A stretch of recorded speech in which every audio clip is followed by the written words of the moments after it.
So if you have been watching and following this journey with me along this entire time, you will understand that today's discussion has led up to this point.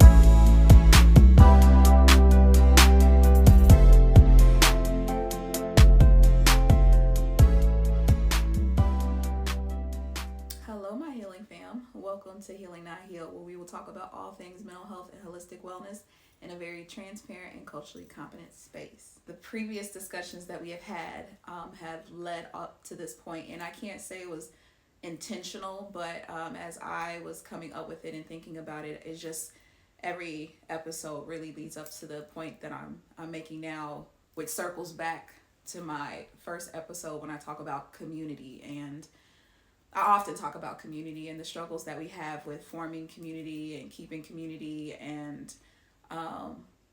the loneliness epidemic and the decline in interpersonal relationship and social skills and all of those various things, and how they tie into capitalism and oppression and exhaustion and burnout.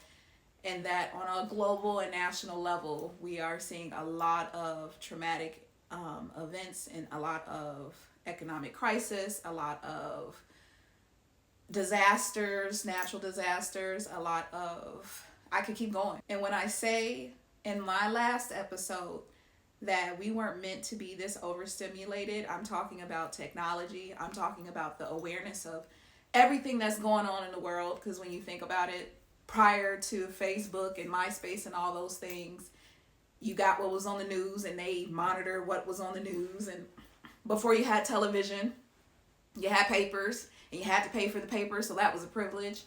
And before that, everything was word of mouth and you had, 6 degrees of separation kind of situation. And before the telephone, you know what I mean? And so we have evolved. We have definitely evolved, but we are still human at the end of the day. And our psyches, it evolves, but with research supporting at what expense? And that's where capitalism comes in on, we've evolved to what expense to our psyche. So that's why I say all of those discussions lead up to this point of what I'm going to talk about today, which is community. And so my experience in community and why I talk about it so much. So before I started my own business and pursued entrepreneurship, I worked in therapeutic communities for about 15 years. I worked as a therapist in residential for adolescents and adult males and inpatient women, and then substance abuse therapeutic communities as well.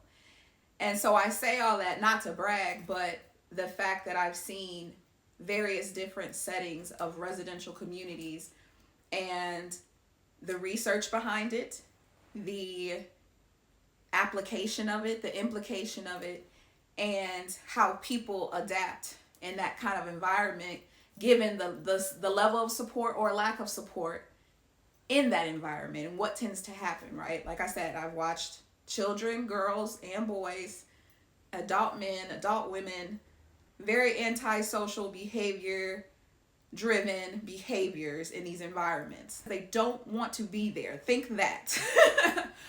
And so that's what it connects to the conversation about frustration tolerance and distress tolerance and the impact of trauma and the impact of your relationship with your parents and childhood and all of those things. So that's why all of that comes back to the point of community.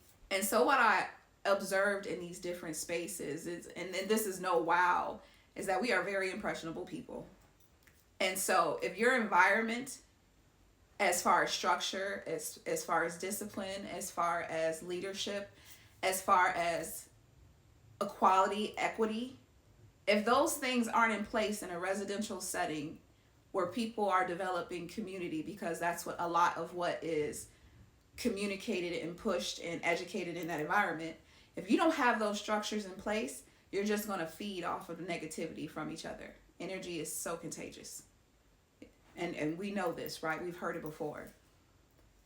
So given that, and again, energy is contagious, let's connect that back to technology and what has been pushed in media and social media, and just the negativity about Black love and relationships. And I know I'll take ownership that I'm guilty of being involved in those conversations despite the awareness that all of this plays a role. So in my last residential experience, I learned a lot about how therapeutic communities originated in the first place, the development of them, the ideology, the structure of them, and a lot of it did start in the substance abuse community.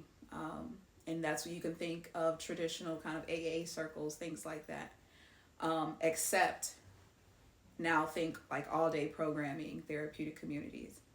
And so it's supposed to be supportive. It's supposed to be in such a way that you have other people in your environment who are experiencing similar, experiences, and you are developing coping and connection through those experiences and learning to evolve with each other as a group and as a whole. That is how it's intended to work.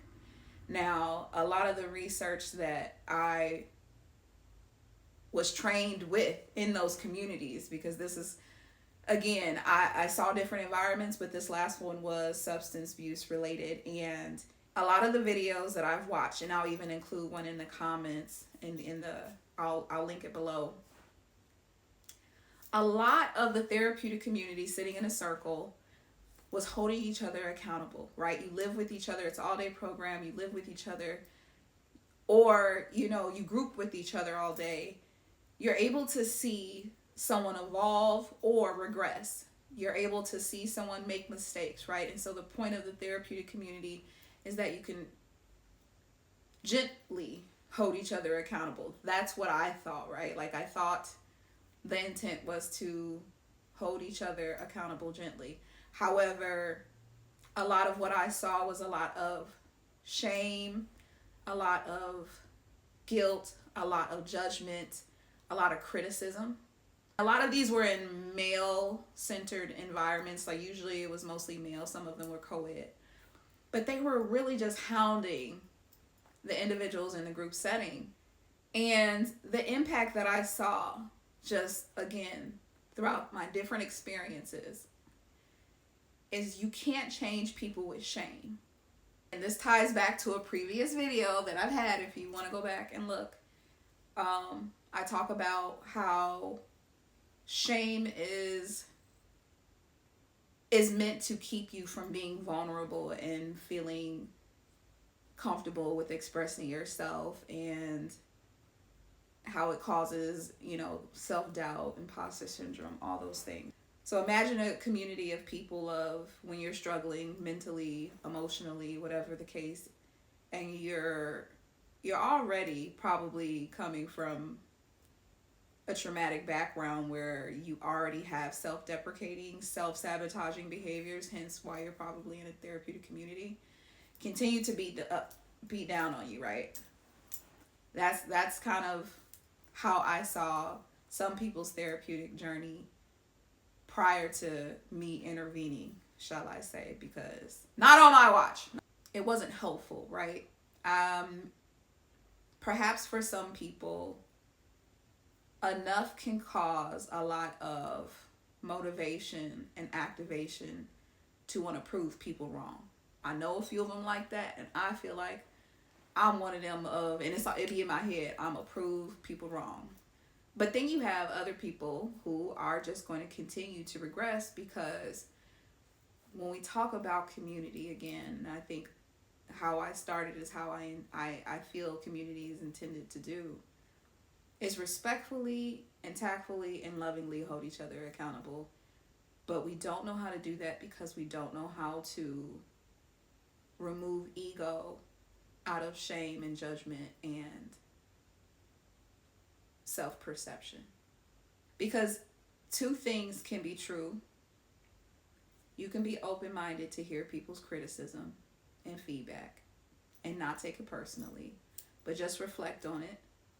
And also, you can observe yourself to know whether you know that you got some things to work on, or you know that this person is projecting on you. And it's a fine line in dancing, but it is a balancing act in doing that. And that is why I talk about emotional regulation, because it is an ongoing daily practice. It does not get easier where all of a sudden I'm healed. It's healing, not healed. You're going to face new challenges where you are going to experience that self-doubt, the criticism, the obstacles in life that make you question things. So there's this balance of, where do I need to evolve as a person, and where is this triggering me from life experiences that I've had that I'm possibly projecting onto people, and then how much of that is them projecting onto me, and I'm not establishing a level of boundaries that allow me to have that emotional distance to not take it personal. You have to do that dance of having some self-awareness and acknowledgement that we all have things to work on, while also knowing that other people do too. And that's where we struggle as a community. Because you can say I'm having a bad hair day, but you can't call me ugly. I can take criticism, like, girl, you ain't even try today. Okay, you right. But girl, you ugly. I know myself enough. Like, I love myself enough. And that's the point, right? Even if that's your truth, that's not mine. And that's the point people need to learn how to conceptualize, is how to not take things as personal, because you know yourself enough to know what is true and what isn't. And you take the moments to observe yourself, to be able to acknowledge what isn't true and not. People doubt themselves to the point where they internally question some of those things when they are met with obstacles, when they are met with trauma, or they're met with opposition, they're met with confrontation. We automatically put up a defense. We want to cope.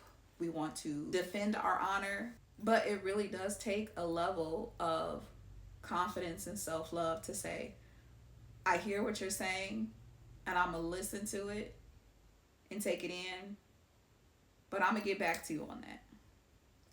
Or I respectfully disagree.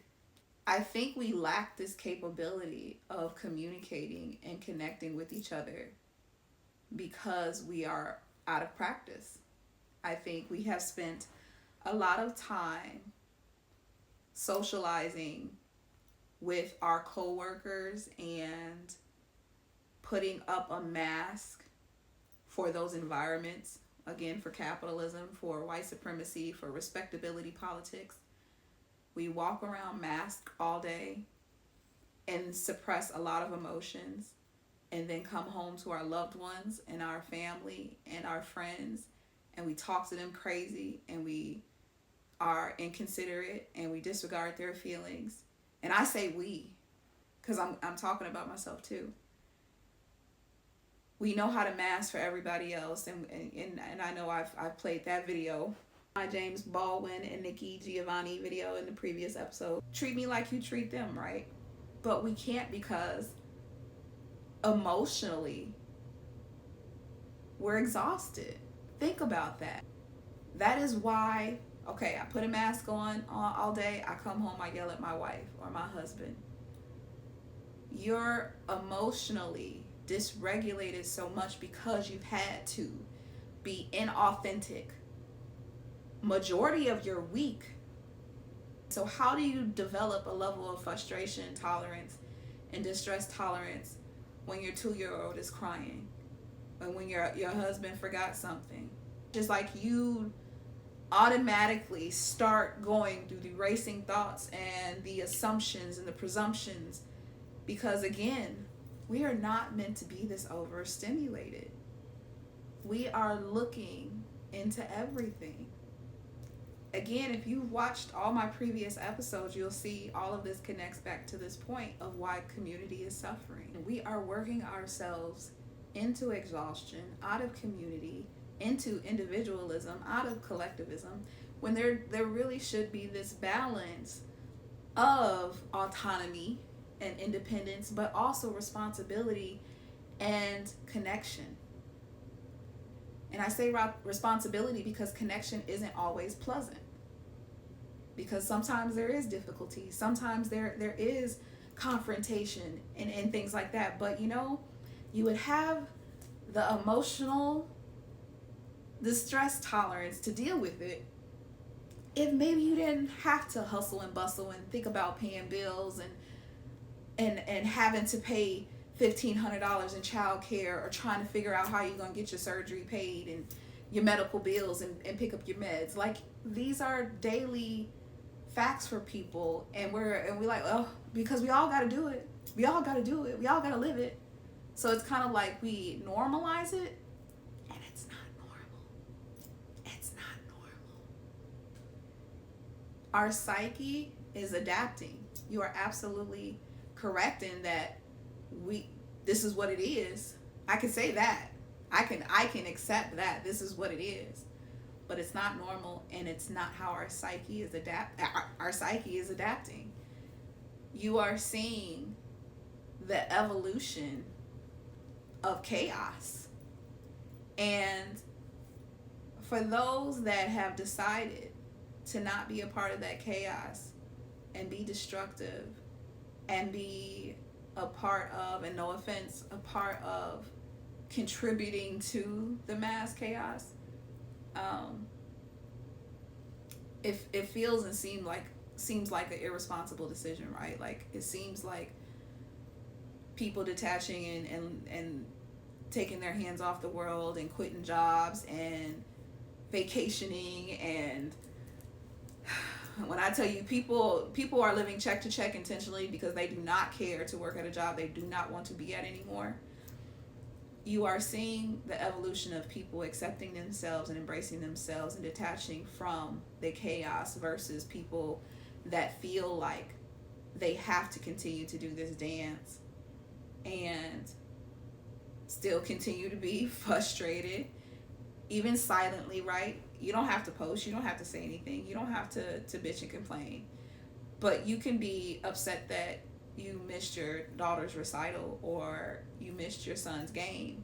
You can be frustrated that you couldn't get the day off for their birthday, or you couldn't take a vacation. There are things impacting your life and your family and your livelihood, but you're sucking it up because that's just what we do. That's just how life is. And this learned helplessness of what are we to do about it? Everybody just kind of feels like, what are we to do about it, right? Oh, go vote. Go march. Go sign something. Go do something. Whatever you feel empowered to do, that's what people feel like they're doing. And if being empowered in yourself to say, I do nothing, I put my hands up, and this is the life I'm going to live, cool. But I will say there's a subset of people that are just like, I'm not doing this. And I feel like even with the awareness that capitalism and white supremacy has been defeating for us as a nation, there's this acceptance because of this learned helplessness, because of the exhaustion, because of what we see, because of the exposure, that we feel powerless. I know that sounds crazy and conspiracy and at large, but it really is the truth of the matter.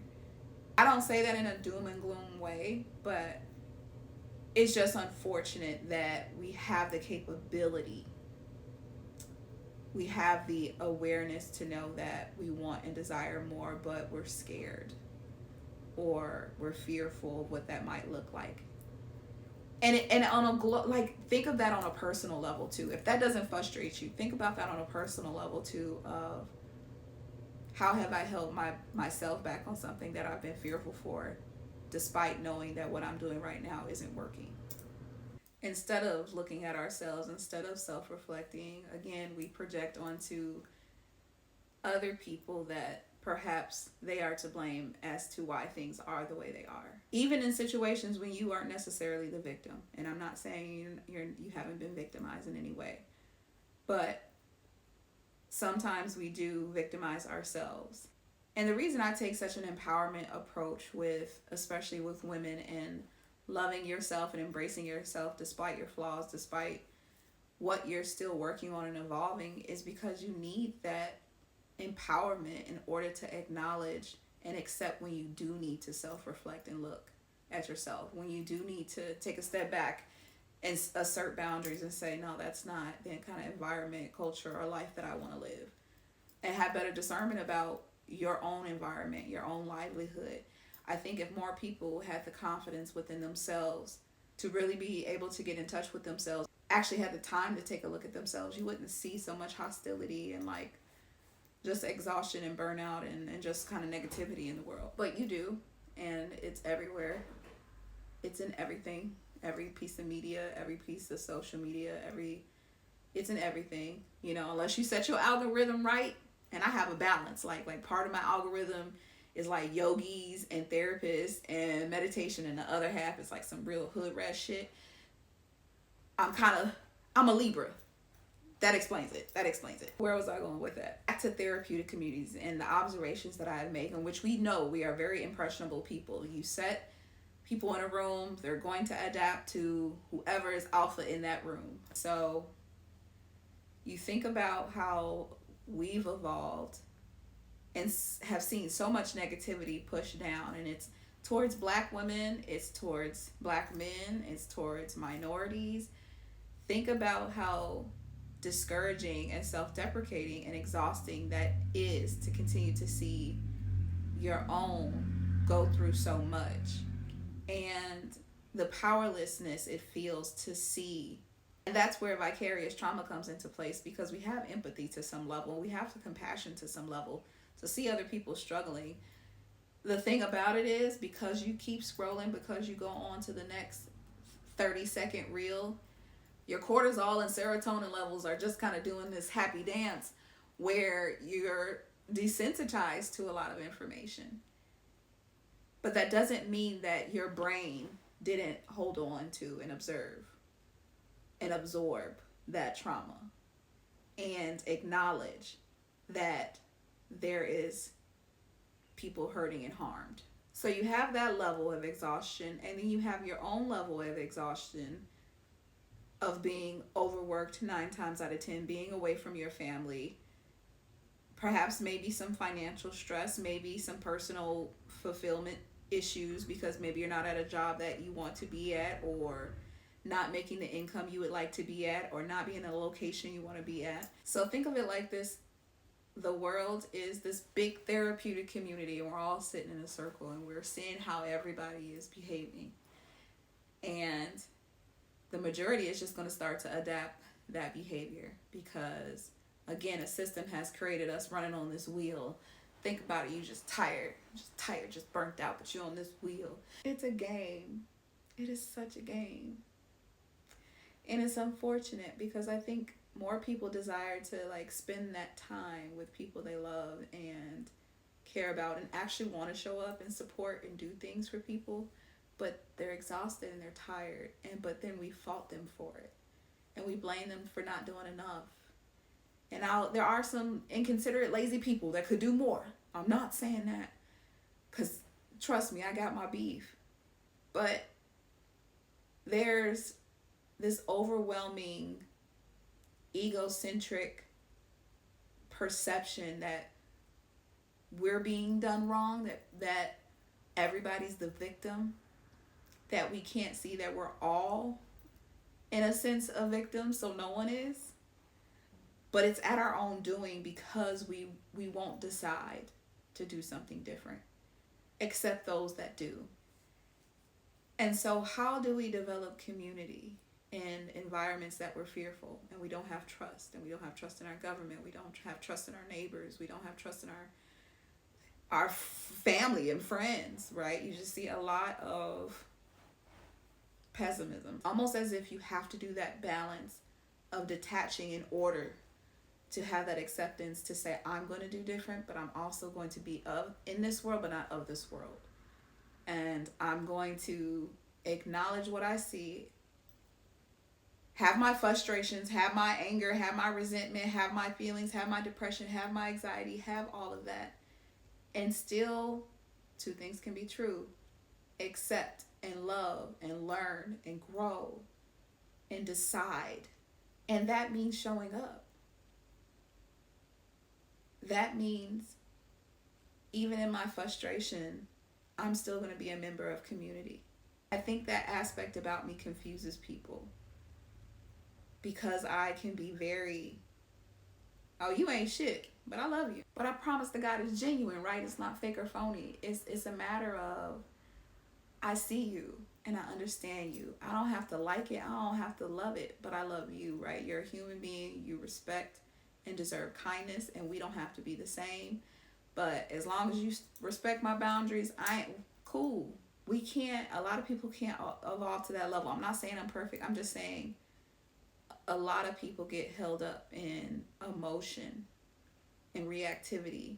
I don't see wiggle room for more time and leisure and recreation, to be honest. I see a time ahead of more work and more problem solving, although I'll use those words. I think that's just going to make community more harder. And my concern and my honestly my worry, my fear is how do people cope with that? I just seen that depression, anxiety, and trauma has gone up all at least by 10% since COVID started. And suicide alone has gone up significantly.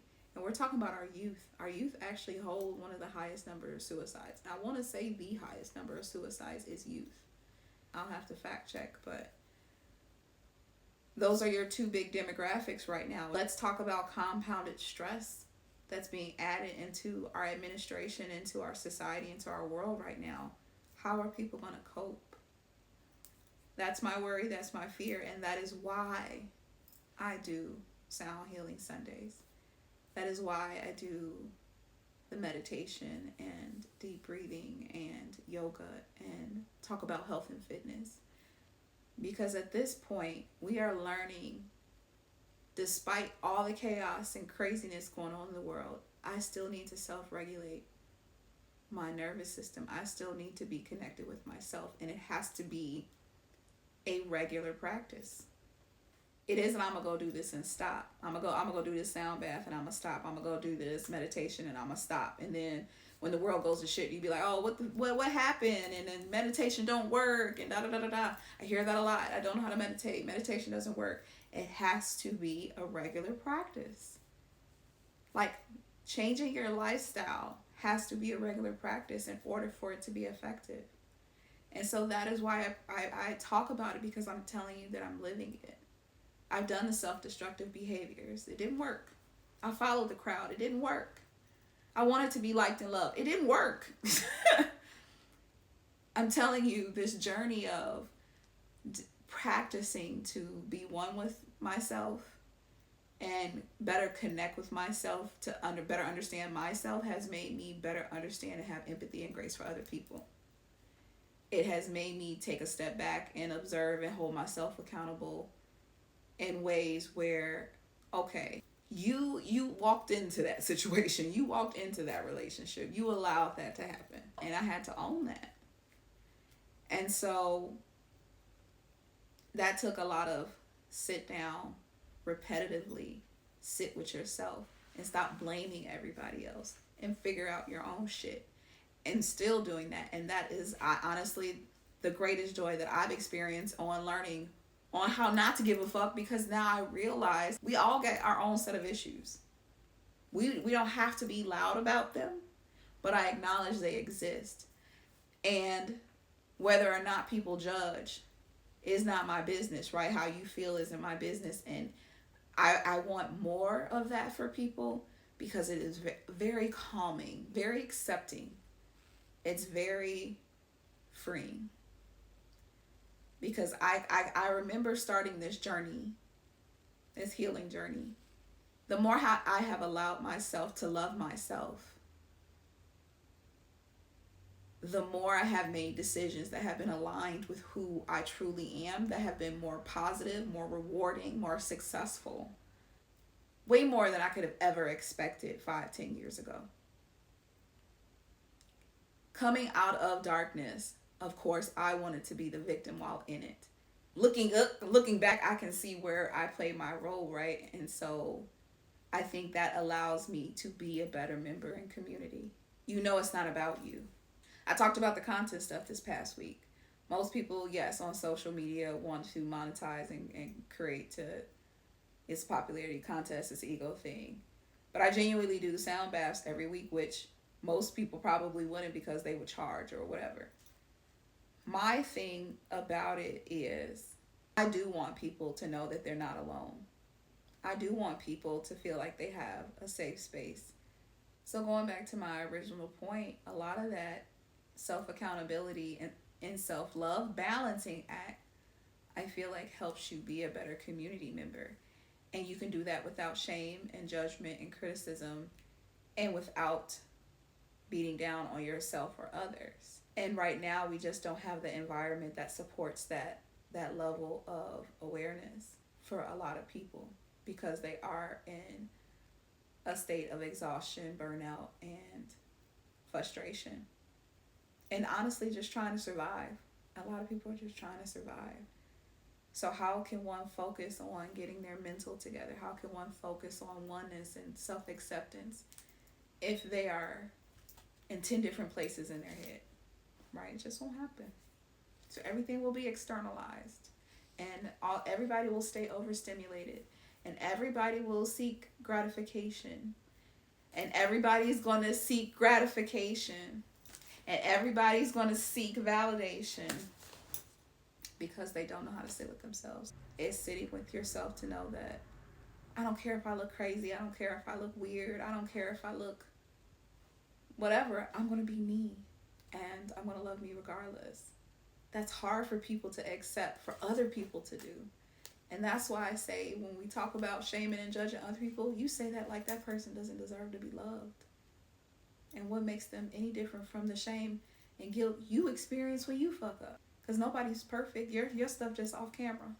So it's ever growing. It's ever evolving. I have these conversations so that hopefully somebody understands and gets it and enters the world with a little bit more compassion than they had the day before. I say also myself to have a little bit more compassion as the day moves forward. Some days better than others. It's accepting the effort that I'm devoted to continuously trying to be a better person.